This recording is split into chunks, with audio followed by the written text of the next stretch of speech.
The gun. How many stories of fact and fiction are based on its power to change the course of human events? Yet the greatest storyteller of them all, Shakespeare, seemed to do fine without it. And although Shakespeare wasn't above the use of violence, he always made sure his tragedies had plenty of fate and irony, too. In our next story, fate and irony play a major role. But with apologies to the Bard of Avon, we could not have told it without a gun.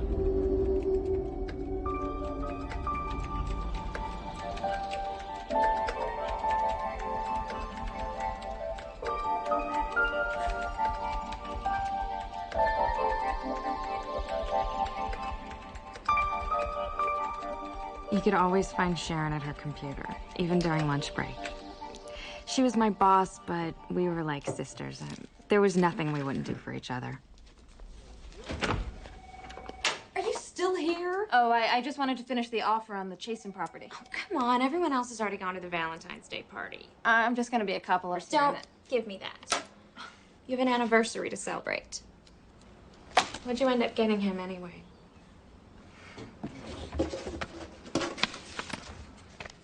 Airline tickets? Are you serious? Where are you going? Paris. We're finally going on our honeymoon. Boy, John is going to be surprised.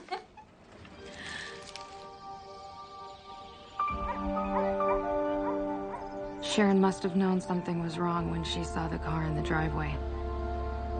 It wasn't supposed to be part of the picture.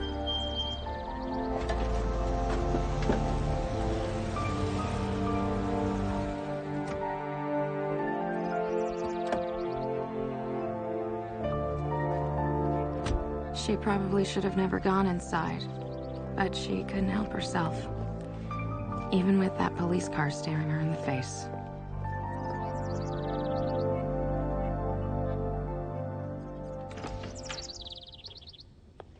Honey?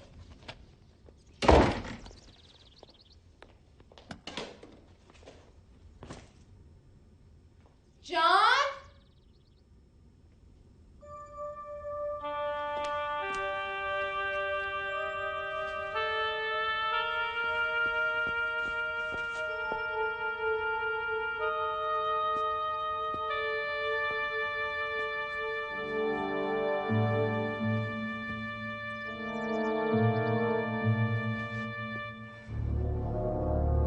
Sharon's husband, John, was a cop.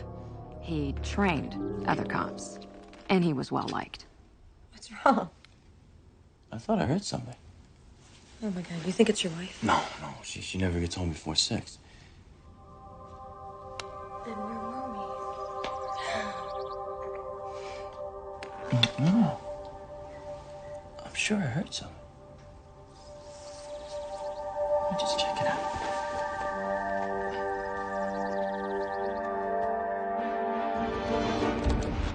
Oh my God! Sharon, I... Get out! Both of you get the hell out! Just give me a chance to explain. No, I want you out now!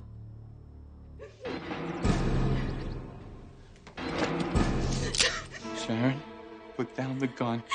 How could you do this, John? Sharon. It's our anniversary.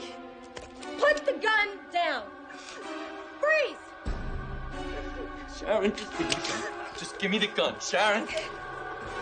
Just give me the gun. Sharon. When the gun went off, Sharon never had a chance. They said that she died within minutes.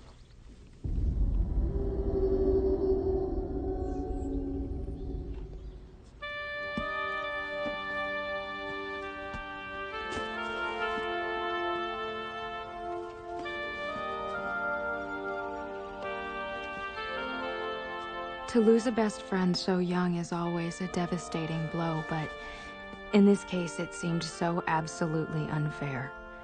The authorities cleared John of any wrongdoing and declared the case closed. But the story doesn't end there. Everyone was sure that John got away with murder.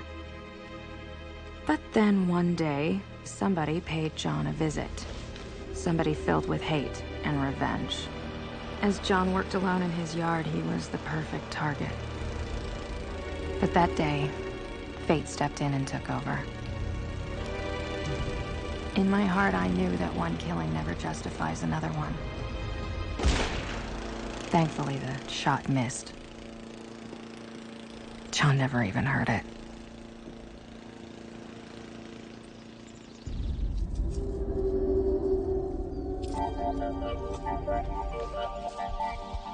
John and his lover eventually got married. She never liked Sharon's tree, so she asked John to cut it down.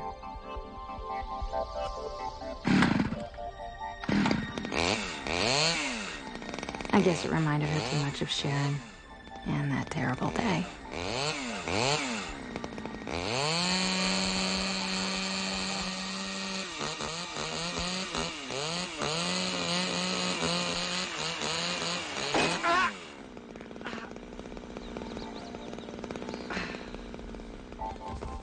John! All right, on 3. 1, 2. At first, it seemed like a heart attack, until the blood appeared. The chainsaw blade had somehow struck the bullet and shot it straight into John's heart. Okay, let's go. I guess fate has a funny way of evening things out.